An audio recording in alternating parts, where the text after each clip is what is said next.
इन political पार्टियों को कोई गाली के अलावा कुछ भी नहीं देता। तभी तो ये 10वीं 12वीं फेल नेता जो आज के समय में भी चांद को अपना मामा समझते हैं, वो हमें मूर्ख बनाते हैं। आपका आधार कार्ड पैन कार्ड बनवाएंगे, अपना नहीं। आपको मास्क के लिए फाइन देना होगा, ये बिना मास्क के रैली करेंगे। उन पैसों से ये आपको कस्टमाइज्ड टी शर्ट्स और टोपी पहना देते हैं और आप भी बहुत खुश हो जाते हैं। नेताजी तो बहुत अच्छे हैं, हमारी बहुत इज्जत करते हैं। यही लोग पटाखे बैन करेंगे, खुद इलेक्शन जीतने पर पटाखे फोड़ेंगे। कोविड में इन लोगों ने कंपनियों को बोला अपने एम्प्लॉय को सैलरी दें, उनकी सैलरी ना रोकें, और खुद रेलवे का 1 रुपया कम नहीं किया और भी दुगना किराया करके बैठ गए। एक पॉलिटिकल पार्टी चलाने के लिए बहुत सारे पैसों की ज़रूरत होती है। ये इतना कॉस्टली जुआ है जिसमें हारने के लिए भी करोड़ों खर्च करने पड़ते। हजारों कार्यकर्ताओं का खाना पीना, कस्टमाइज्ड टी शर्ट्स, कैप्स, झंडे, रैली के लिए इतने सारे गाड़ियाँ, ये सब तो दिखावटी खर्चे हो गए। और वोट खरीदने के लिए अंधेरा में दिया जाने वाला गिफ्ट जैसे बोतल, रुपया, भाई इन सबों के पास इतना रुपया आता कहाँ से है? इतना सब सिर्फ एक जगह नहीं होता बल्कि पूरे इंडिया लेवल पे किया जाता है। हर बार घूम के मन में एक ही बात आ रही है, इन लोगों के पास इतना रुपया आता कहाँ से है? अपने एरिया में जब काम बोला जाए तो यही नेता बोलते हैं फंड नहीं आया, और पता नहीं इलेक्शन के टाइम इतना फंडिंग कौन कर देता है। क्या पॉलिटिशियंस सारा पैसा इन्हीं इलेक्शन के लिए दबा कर रखते हैं? अगर मैं लास्ट लोकसभा इलेक्शन की बात करूं तो उसमें 60,000 करोड़ का खर्च हुआ। ये सब तो डेटा के द्वारा बताया गया है, और जो सब चोरी छुपे किया गया उसका कोई हिसाब ही नहीं है। पूरे वर्ल्ड में इंडिया नंबर 1 पे आता है इलेक्शन के ऊपर खर्च करने में। एजुकेशन के ऊपर खर्च करने में इंडिया की रैंक आज भी 62 पर है।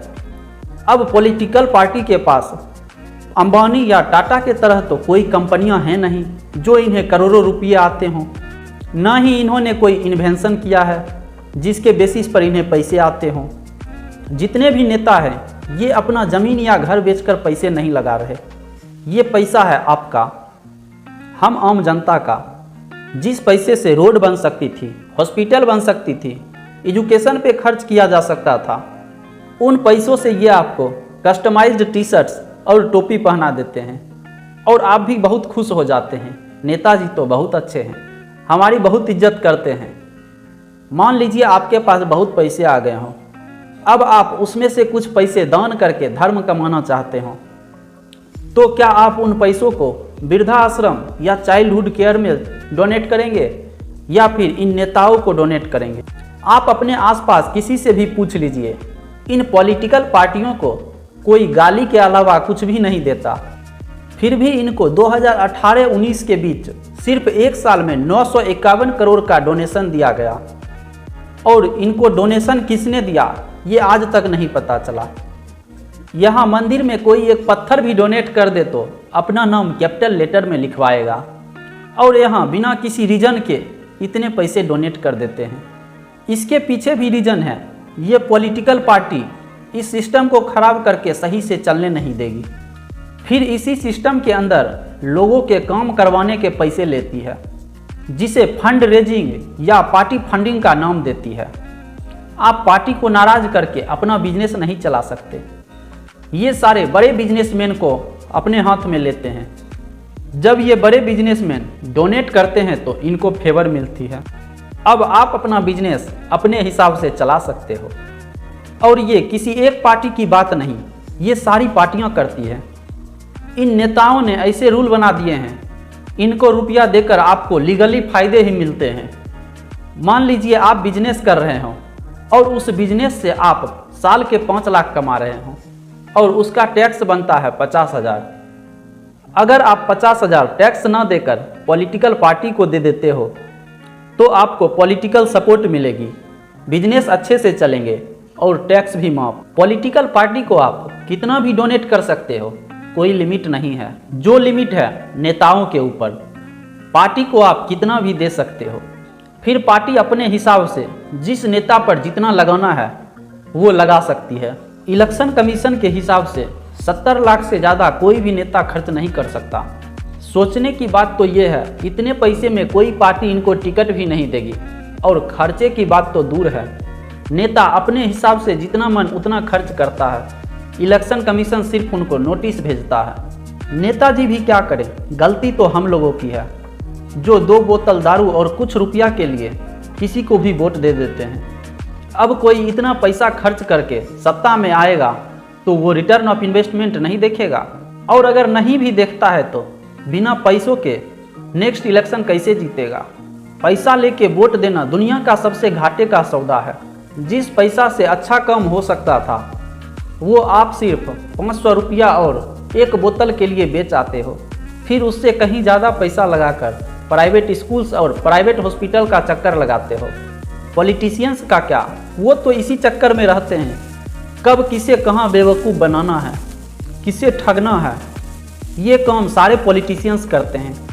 अब इसमें 1-2 अच्छे पॉलिटिशियंस होंगे, मैं उनकी बात नहीं कर रहा।